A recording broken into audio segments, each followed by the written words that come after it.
Hi, everybody, and welcome to Gamer Tag Stories YouTube channel. Today, we're going to look at the current state of gaming in 2024. Is it on the way up? Is it on the way down? Is it better than yesteryear? Where do we see everything? We've got a few things to cover, and I thought this would be a great time to bring in one of my friends and kind of have a bit of a discussion so it's not just me talking at you, telling you what I think. So I have my friend Nathan with me. Nathan, do you want to say hi and introduce yourself? Hello, everybody. I'm Nathan Flannery. I'm a lecturer of games programming, sort of indie game developer on the side as well. Yeah, really happy to be here. Thank you, Tommy. It's cool. Not a problem. So as you can tell, he's a proper person with actual grown-up job in gaming, and then I'm just an idiot that likes to talk about gaming. So it's nice to have you here. Thanks, dude. So first off, this is the reason I came up with this idea is I can't remember what the game was actually, but I saw recently there was a new game coming out. You might know. That it's a single player game that it requires an internet connection for the install. And I know this is quite a controversial thing. And so I kind of just want to dive in at first, what we think about that and what you think about AAA releases that release buggy as hell. Why is that happening in the modern day gaming society? What is causing that to happen? I've got a few ideas myself, but let's chuck it over to you and see if we think the same or if we're going to fight. Well, the first topic, I mean, was that Star Wars Outlaws? Is that the one that's triggered this? Yes, it was Star Wars. Yes, see, this is why I've got you on here. Thank you very much. Yeah, no, I mean, oh god, yeah, the single player always online games has been a bit of a nightmare sort of last few years, hasn't it? I mean, I had this problem recently where I was just going through my PlayStation 5 sort of back catalogue, just looking at games that I played in the past. And I picked up Godfall. Do you remember that? Like the launch title. Yes. Yeah. I actually quite liked it. I mean, it's a bit of a trash game, to be honest. But like, it's got a certain charm, especially aesthetically. It looks really cool. Like it was very pretty. Yeah, the colours and it was a very pretty looking game. I think I did about 15 minutes on that. It was a beautiful but shallow puddle. But that's I tried to put it into my PlayStation. I don't have PlayStation Plus at the moment because I'm quite sort of mercenary with my subscription. So if I'm not playing anything online, I just cancel them for a while. And it wouldn't play, even though it's like a completely single player game. I was just like, what? And then I looked on the box and it said online only. And I was like, but it's literally a single player game. And so this has been going on for a few years now. It's crazy though. Like, I mean, what happens when those servers get turned off? You just can't play your game anymore. That's exactly the thing. So recently, in fact, today or maybe yesterday, I know it's an old game, but Little Big Planet 3, the servers are being shut down for that permanently. Yeah, and that's quite a poor one out for Little Big Planet 3. But that's you're completely right. If they choose to turn off the servers, you can no longer access a game that it might be your favorite game of all time, and then you can't play it anymore. So it's a very controversial thing. I saw some comments on some YouTube channels and other places where people were like, yeah, but you're connected to the internet all the time. You're on the internet watching this now. But I'm like, well, yeah, but it's the principle of the matter. It's you should, if you're paying for a product and now first party titles are 70 quid base. You know, if you're paying £70, you want to be able to play that whenever you want, surely. You want to own it, don't you, basically? Exactly. Like it's a question of ownership. Like these companies, their ideal model, it has been for a while now. Xbox, I'd say, tested the water. Xbox dove right in at the start of the Xbox One with the whole, we're going to require you to be online all the time. And everyone obviously like repulsed it.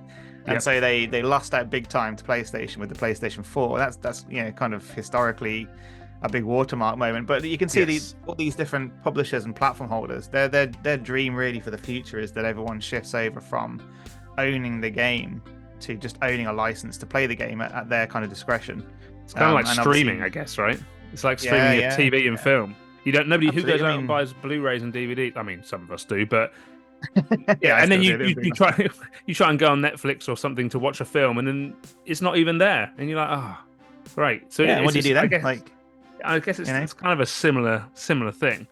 But there also seems to be. And again, this is for anyone who's listened to this, if you're younger, this has been a problem for a while, but games releasing big patches on day one. Now, is that due to publishers or developers? This is just my opinion. Let me know, or what I think, maybe. Let me know your thoughts. Do you think, obviously, they are rushed and pressured to get a game out on time, even though some games are delayed multiple times? Or it's all about money? Every company in the world wants to make money. We all know this. We understand that. But do they sacrifice quality and dedication to creating the game just to get a quick buck to get the money in, which may not even happen if the game's pants. Yeah. I think I mean, but basically there is an argument that the financing model, the funding model of video games is fundamentally kind of broke at this point. Yes. Because as we, I mean, as we go console generation to console generation, obviously games become more and more complex to create, and all the assets become bigger and bigger and more complex.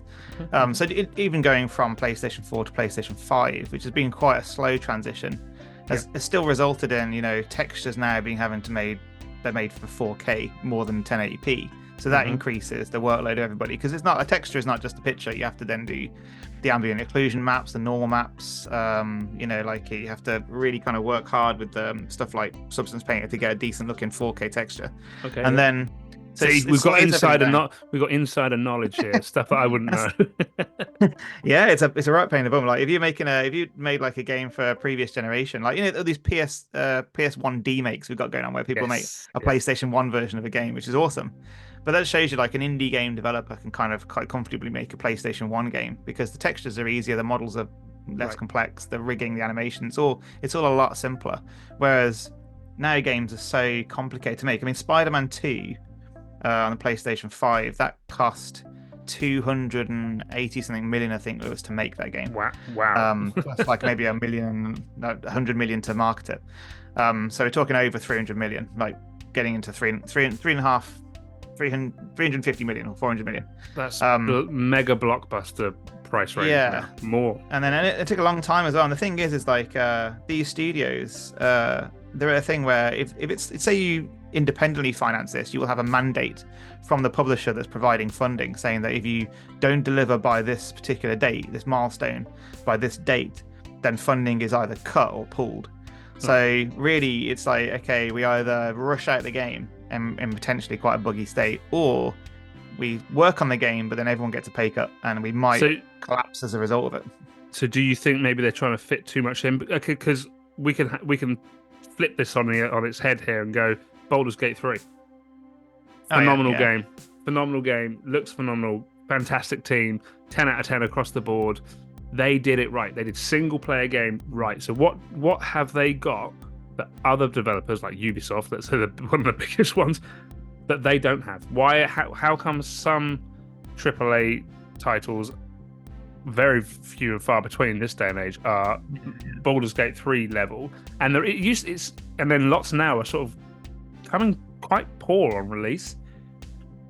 It'd be interesting to see whether Baldur's Gate 3, but Larian basically, I'm not sure whether Larian is large enough for like shareholders, because a lot of it comes down to growth. Basically, like, especially during the pandemic. During the pandemic, there was a huge growth in games, exploded because everyone was at home. Looking for something to do. And then basically now, obviously, if you have shareholders, you have to show growth year on year on year. Otherwise, why would people keep their stocks and shares? Why would people keep investing in your company? Fair enough. And so that's where a lot of these sort of companies, I think, laying people off, and looking at ways they can get as many games out before the end of the tax year in April. Whereas like Larian, I think, I might be wrong, but I'm pretty sure Larian it's kind of like a AA company that makes exceptionally good quality games. You know what I mean? Like they're like a bit like Remedy, in that their games look AAA and they're amazingly produced. But in terms of the budgeting and the staffing and everything like that, and the size of the company and the structure of it, they're more like a AA studio. So I don't think they're kind of beholden to the same, like I said, fundamentally flawed financing structure. So Larian can take their time. They can release a game when it's finished. They don't have to have it always online. They don't have to shove microtransactions down your face. Yes. Oh, there you go. Microtransactions and single player games. What's your thoughts? Go. Give me one sentence on that. Yeah, well, I bought did you play Dragon's Dogma 2 this year? I haven't played it yet, no. It's a phenomenal game. It's so good. Like Dragon's Dogma is one of my favourite games. Oh yeah, put it on your list, Tommy. It's great. But that game came out and immediately controversy surrounded it, because it had loads of microtransactions in a single player game, and also they didn't add them in until after the review embargo. So the game got reviewed. I hate that. I think that's so cheeky, and I think that's really bad. I think people should kick off, rightly so, but nothing will change. And until people do kick off, I think they'll be like, I think they did that with the remake of Crash Team Racing as well. a Really? few years ago. Yeah. I remember that people were kicking off going, this was released and everyone was enjoying it. And then suddenly they went, oh, here's some microtransactions. It's kind of even more egregious if it's a remake, isn't it? Because it's like that game came out before and didn't have microtransactions. Why has it got microtransactions now? It's really weird. Stuff that used to be cheats as well is now microtransactions. Yeah, Yeah, Rockstar tend to still have the cheat things in Grand Theft Auto rather than having to buy them, which is fantastic. Keep a little bit of that old school flavor. So obviously it's progression. We grow as a community and developers grow, and the 90s, 80s, 90s, a bit more Wild West with game development. They could kind of do what they want, that kind of stuff. It is a bit more structured. Live service games, so they're hit and miss. But I think, was it Warner Brothers or somebody, they said even after their last one flopped, they went, the next game we're going to do is a live service game. Nobody Suicide Squad Kill the Justice League, that one. Some people want it. Okay, fine. And yes, sometimes there are some good games, but like with anything, it's a hit and miss, right? There's a few diamonds in the rough, but you can't just keep putting all this money and all this time into it and then go, oh, it didn't work. And how long is it going to be before developers listen to the community and the community is saying, look, we want this? Obviously some people prefer online games, some people prefer single player games. I'm a chap who likes both. I'm happy to do both, but it just seems a bit kind of, like I said before, I know a lot of life is money driven, but it seems to be big corporations. They're going, we just want our money, but don't 100%. actually know what the audience want, and then they put something out and then it fails. Yeah, the live service model is a bit like the MMO model back in the early 2000s. Everyone looked at World of Warcraft and was like, man, they got billions of users. They got billions of users who spend loads of money on this game. We need to make a game like that. And there was loads and loads and loads of WoW clones. But none of them really. I'm a RuneScape man myself. OG RuneScape. Yeah. But yeah, the live service thing is like Warner Brothers is a good example of a company shooting for this, where it's like you can try and make a live service game and it'll flop, and you try and make another live service game and it'll flop, and that might happen again and again and again and again. But the carrot on the stick is that if a live service game sticks, that's basically your company in a mint for like years. Now, everyone looks at Fortnite. Definitely. Fortnite is basically at this point a platform. It's not even a game anymore. It does everything. Fortnite has got game development built into it. It's got Unreal Engine stuff built, and you can make a game in Fortnite. It's got entertainment like live music performances. Oh, it's huge. It's crazy, but that's the model everyone looks at. Everyone's just like, well, Epic Games made this game Fortnite, and then they don't need to make any game ever again now. That game will basically like provide for them pretty much forever. We want a slice of that. And they also look at stuff like stuff like Rocket League as well, and like these large esports titles like League of Legends.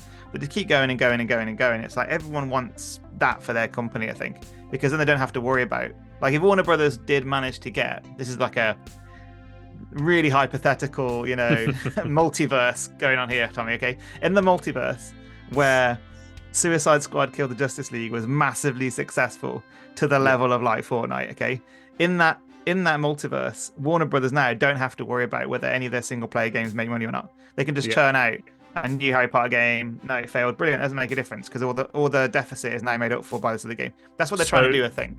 Shouldn't they really be listening to what people want from a live service game and trying to implement that, rather than going, we're going to do this, we're going to do that? It should be, well, let's see what the audience want. Oh yeah, 100%, what the audience want is the problem. This is another thing. So this is where we get controversial now. This has been tame up until here, people. Oh dear. So I hate this. Let's get cancelled. I've only been back for 2 days.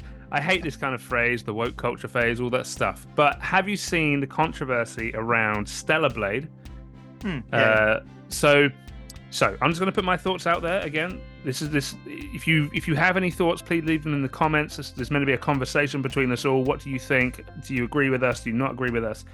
So, the lead character in Stellar Blade, obviously looks interesting. Looks kind of like a model from a gaming icon from like mid 2000s.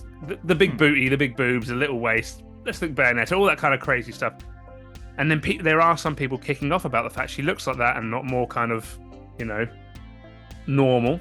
But then again, this is fantasy, this is imagination, and surely if we want to be accepting of everyone, every game shouldn't now just be everyone has to be included. It has accessibility for everyone. It should be, well, we want to make a game like this, And surely, if we want our character to be like this, you should accept that as much as if we wanted to make somebody who looks like somebody else. Do you know what I mean? I'm not, I don't want to sound like some grumpy old man, but obviously inclusion is everything, surely. And so it Yeah, doesn't. Is it getting to that point now where some people are going, every game needs to make sure it's realistic and all that? The person's flying around and doing backflips and doing crazy. It's not realistic in the slightest, So why does the image of the person have to be always realistic? Why can't they have a bit of flair to them or do whatever the developers want? That's my thing. I mean, Stellar Blade is an interesting kind of like, I don't know, thing that's happening in games at the moment. I mean, I've got a couple of thoughts on Stellar Blade actually. I do actually like as a disclaimer, I did actually have it pre-ordered, so like I'm up for that game. That game looks great. It looks like a really solid, regardless of the representation of Eve 7, it looks like an amazing game. So objectively, it looks great. Yeah. But like in terms of Eve 7, so yeah, the controversy originally, I mean, this is thing where it was I think it was Polygon or Kotaku, one of those two, and the Mary Sue, which is a feminist blog. Those are the two main sort of places that popped out and said that Eve 7, like you said, Tommy, like it harkens back to an earlier kind of female protagonist of game, kind of common design. Yep. And that it was unrealistic proportions for women. And then obviously later on, it turned out that actually Eve 7 is a body scan. It's not even like a so I didn't know this. model. Yeah, it's actually a full body scan of a Korean model called Jun something. You have to Google it. If you viewers just Google Eve 7 body model, it actually is just a full rig body model. It's not like they haven't made this character. This is a real woman who exists in Korea. And then the face is the only thing that's a bit different, where the face is more based on the lead game designer's wife. It's like his wife's face almost. There you go. So again, that kind of immediately shut down these blogs. They went quiet very quickly because it's like, well, technically you've just body shamed a fellow, kind of woman. Like if you're a feminist, you've just body shamed somebody. Also on this point, I'm going to sound like I'm not right wing at all. It's just going to sound you're like, oh god, what's he going to say? Don't you think sometimes that the people who may complain about these things aren't the people who the game's designed for anyway? And so it's like, I know with South Park and other things like that, they get really annoyed by it, and everyone has, it's all subjective. I might get annoyed by things that you may not get annoyed by, and vice versa, right? But if you try and please everyone, you'll please nobody. Sounds like live service games. But like, sometimes they go out of their way to try and raise an issue. And I understand some people, I'm not trying to be like an idiot. Tell me if I'm being an idiot here. Yeah, and enlighten me. If I'm seeing it from a different perspective and not right, please let me know in the comments, and Nathan, let me know as well. But don't you think sometimes they go too far where they try to get games or new game characters cancelled, and for no reason, essentially, just for their own what's the word? Their own agenda. Clickbait. It's like and it doesn't do anything, right? It's just a game. Us gamers want to play games. We don't care what a character looks like. Some people go, oh, she's fit, or okay, fine, he's fit, whatever, or they look cool, I want their armor, or stuff like that. It doesn't matter. We're here to have a good time, and we're not here for a long time, so let's have a good time. But what do you think about that? I mean, to an extent. I mean, I need to talk about another topic in a second after this one, so remind me to talk about sweet babying. But like, I mean, to an extent. I mean, I think video games did have a diversity problem before. Like if you go back like a few years back, there was definitely a diversity problem, especially with the representation of women. It was really bad. It was like, because video games were kind of treated as almost like solely for a male audience and solely for a kind of thirsty teenage male audience or something. And then over time, where we're stuck, Nathan. That's where we're stuck. Well, I was going to say, like, there's been a lot of, good sort of diversification of the industry itself. So there's a lot more sort of women working in games now, and that has resulted in some diversity of female representations. When I think of like, good female representation in games, obviously I think of stuff like Returnal with Celine. I mean, she's like an older lady. I think she looks like she's like late 30s or 40s, something in the game. I'm not sure exactly what. She's older. Careful now. Comparatively to like a protagonist used to be. And she's not sexualized whatsoever. She's just a badass, kind of astronaut woman, just out there. trying to survive in this hostile environment. And you got stuff Hey, like sounds Aloy like from sounds like Ripley in the Alien films, right? exactly, yeah, exactly. Yeah, and you got Aloy as well in Horizon Zero Dawn, which Yes. again is Yeah. great representation, But etc. then etc. again, etc. so people could So there say, is a lot of good female representation out there. what about Lara Um, Croft? I know she was sexualized, big boobies and pointy boobies, but she was a badass. You did not want to mess with Lara Croft. She'd kick your head in. well, And that's also from the the, mid I think 90s. yeah, but the modern representation of Lara as well as kind of sort of desexualized a bit as well, isn't it? As Yeah, a result of completely. that as Yeah, well. yeah. I agree with you. But Everything I doesn't mean, have to be sexualized.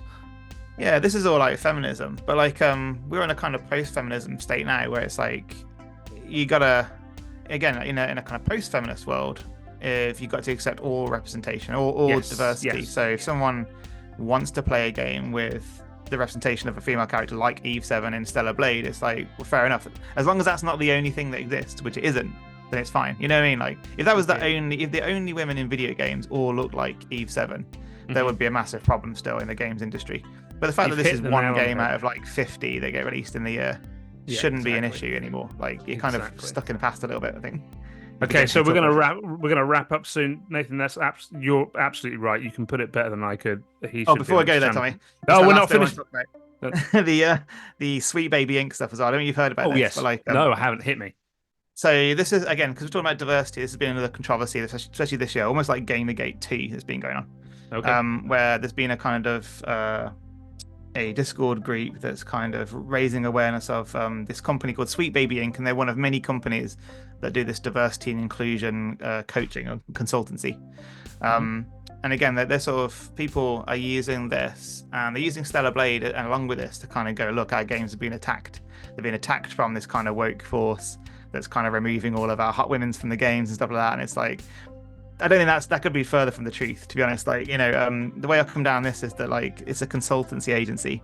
You know what I mean? Like there are lots of, like, if you're making a game, so Stellar Blade, bring up Stellar Blade, is a game about a robot from the future. So it's like there shouldn't be a representation issue with that, yeah, because it's a robot from the future. Of course. If you were making a game about like a black character from a black culture, then you would be a fool not to get these industry experts involved and say, is this representation going to be good? So in that regard, I think it's a kind of, I don't agree with that kind of attack on, in quotes, woke culture. I think these people are just kind of picking at straws, really. But yeah, that's what I want to throw out there as a kind of thing. Oh, no, that's fantastic. Okay, so I've got two more questions for you, just to wrap up this fantastic conversation. Thank you for coming on Game Attack Stories, by the way. My pleasure. So, gaming in 2024, overall, is it better than gaming? Is it amazing? Is it okay? Where do you stand on gaming in 2024? I think it's in a transitional period. I think that it's not better than it has been. I don't think it's like super worse, but I definitely think that the game industry is working through a lot of issues. So we'll see whether it improves or whether it, it goes down. We'll see. Hopefully it improves. That gives me an extra question. I've got two more questions. Do you prefer retro games or new games? Oof. Ooh. I always prefer to play new games if they're good. If there's something new I haven't experienced before. I love a bit of nostalgia and I love old school games. I've got a lot of stuff. I'm emulating a lot of stuff on my Steam Deck at the moment. But overall, games are made better today. The accessibility, what you can do in the game is so much better, right? Okay, and last question before we sign off. What are you currently playing? Oh, I'm currently playing Cyberpunk 2077 Phantom Liberty expansion, which is fantastic. I mean, that's a game that comes back to your thing about releasing broken. Cyberpunk was an absolute mess when it came out. I've still never played it. Better place. Oh, it's amazing. I really wanted to, but because it was broken so badly when it released in 2020, I've kind of been like, and I know it's amazing now, and I will get round to it. Currently playing Final Fantasy VII Rebirth, so I'm very busy. But okay, you give that a thumbs up. I should definitely check it out. Version 2 of Cyberpunk is basically what we were promised at launch. It's amazing. You should play it, Tom. Definitely recommend. So Nathan, thanks very much. Guys, please don't forget to subscribe. Leave your thoughts in the comments. Let us know what you think. And thanks for sticking around. Thank you.